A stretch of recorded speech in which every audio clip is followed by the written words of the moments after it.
Hi everyone, welcome to my channel.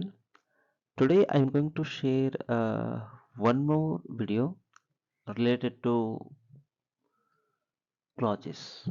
Okay, so here in this video we are going to identify what is the differences between main clause and subordinate clause. Okay, so from that aspect we are about to learn here. So without taking much time, we are going to start this session. So before this one, what we have to do? Words. Okay. So words actually words are the smallest unit. These are the smallest units. Okay. Of meaning also we can tell. Or in other words, a group of letters also.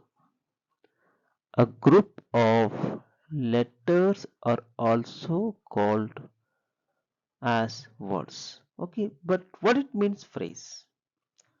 What it means phrase? Phrase is a actually group of words. Words means group of letters. Phrase means here group of words. See this one, how the things are about to change. These are group of words, but very interesting thing is that but it will not give complete meaning. For example, see this one, in the garden. So suppose we will read this in a phrase, it will give complete meaning? No. But it is a group of words. In it is one word, okay. The it is one word, garden it is one word, but it will not give complete meaning. It is called as phrases. I told only this much. Words means group of letters, okay. For example, see this one, red. This is one word. But here phrase means group of words like one word, second word, third one, but it will not give meaning. This is called as what? Phrases. And clause means what? Clause means here subject and verb combination. Okay, for example, I write. This is also clause, and sometimes subject and verb object, this the combination also called as clause. For example, I write a letter.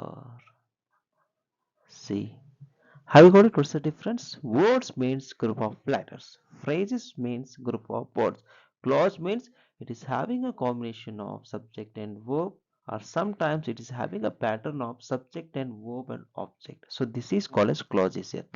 Now we are having topic. What is this one? Main clauses and subordinate clause. What is the difference here? Before going to go this, the detailed explanation, let me give an example. See, children, okay, and parents. Just I want to give an example. I want to ask one question.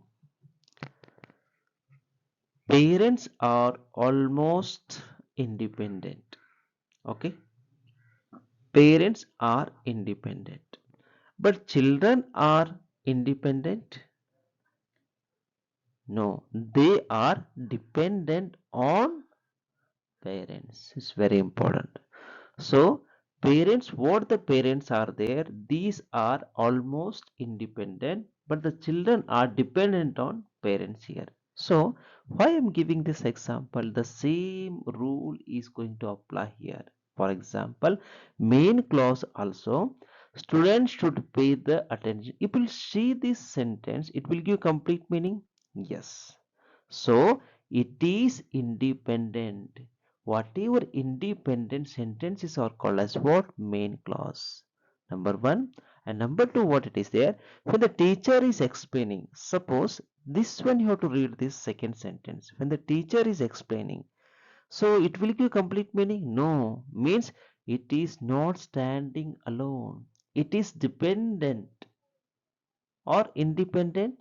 It is dependent on some other sentence. It is depend upon first sentence. That's the reason this sentence will consider as children because they are dependent. But first one will be consider this sentence as parents. See how I'm giving example. So children are dependent on parents. So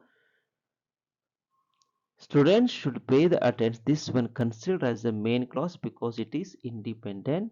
When the teacher is explaining, this is what here depend upon someone.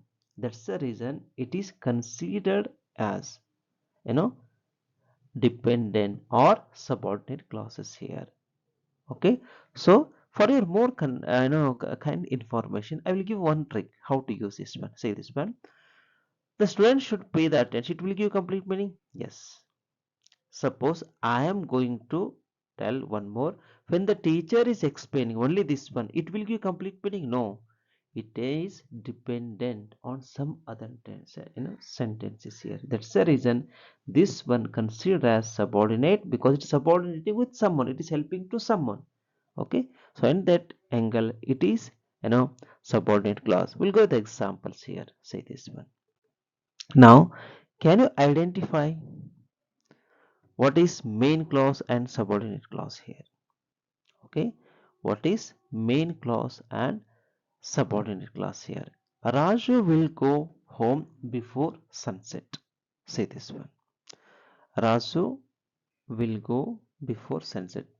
Just I want to give this is what here because it is standing alone. That's the reason it is considered as main clause. This is considered as main clause. Okay, first example. Second, I do not understand. This is what? This is also okay main clause. This is also main clause. Okay, but what he says, this is what here? This is considered as subordinate clause. This is subordinate clause. And how to identify? One more trick I want to ask, I want to give as a hint here. Say, now what I will do, I will read only one sentence, that is what he says. Suppose we will read what he says, it will give complete meaning. No. What when it will give complete meaning, we are about to read the whole sentence, then only it will give complete meaning. Means here this sentence is dependent on first sentence. Whatever the sentences are, they are independent. These are considered as main clause like parents. Whatever the sentences are not you know independent, they are dependent. So this is called as subordinate clause. Very simple. So third one, two sentences have been given. So here my father will take me shopping. See this one, we'll read only this sentence, it will give meaning. Yes, whenever you're going to read the sentence, it will give complete meaning. That sentences are called as what? Main clause. Some sentence they will not stand alone, they are dependent on someone. That's the reason these are called as what? Subordinate clause. See this one. Okay, fourth one. Maya locked the door before she left the home. See this one.